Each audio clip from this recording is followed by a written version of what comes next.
sa oled väga tubli. Nüüd sa tuled tegema. Korista veel. Näita, kuidas sa koristad. Sa oled nii tubli poiss. Sa oled nii tubli poiss. Oi, pai oled. Koristad nii bravo. Koristad nii ilusasti. Jah. Mis veel on? Näe, siin on tükid. Näe, need on siin. Pusletükid on siin. Korista pusle ka ära.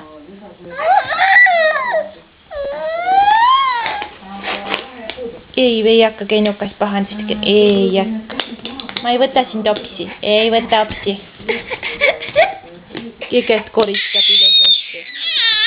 Ära teeni. Vaat Ekukas koristab ilusasti.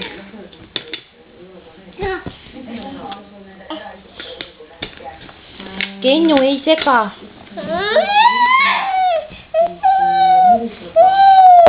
Kennu ei tohi. Eget koristas ära just. Kennu. Joo. Ära tee, Kennu. Tule emme juurde.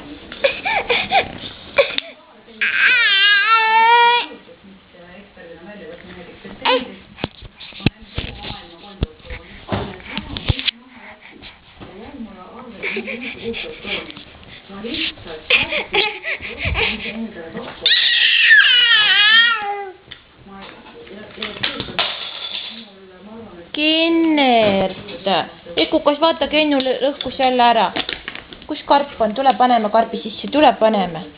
Sa oled nii poiss. Koristad nii ilusasti.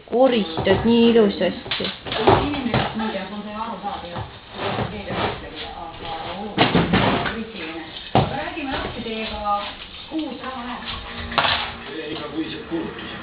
7200 toit, 1700 mobiiltelefoni, 1500 elekter, 5000 kütus, 5150 igapäevased kulud, 10 800 palgad, 5600 heid loomadele, 500 soomatuid loomadele, 570 majapidamistarbed, 130 televisioon, 145 juhivedu, 400 ravimit, 30 konto.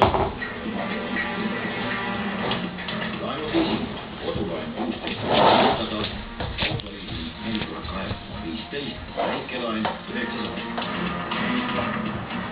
Nii et sisse tuli 74 615 krooni ja kulus kokku 601 krooni. Keskmiselt 12 975 krooni. 12 975. Kus ära? Ma arvan, et seal võivad ollagi need mõned kroonid. Siis on kuskil maksad midagi tagasi ja oleme ausad palju asjadele mentaalselt ette. Ande ütlema, kui sinu majja tuleb uus raha, suurem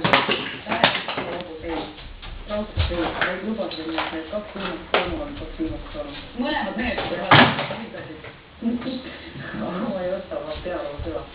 Ja meil on antud seda õnne, et sünnivad 2 ainult märast, kui 5 aastal sain siis lõpuks ühe tähti koedele. Aga need lähevad väga hästi tooma. Nii et selles mõttes sinu hobuste müügi tulu peaks olema mõjuks. Aga öelge mulle, kas te teate, et teie maksekohustused ja võlad kohustused? Sa oled nii tubli, Eke. Sa oled nii tubli.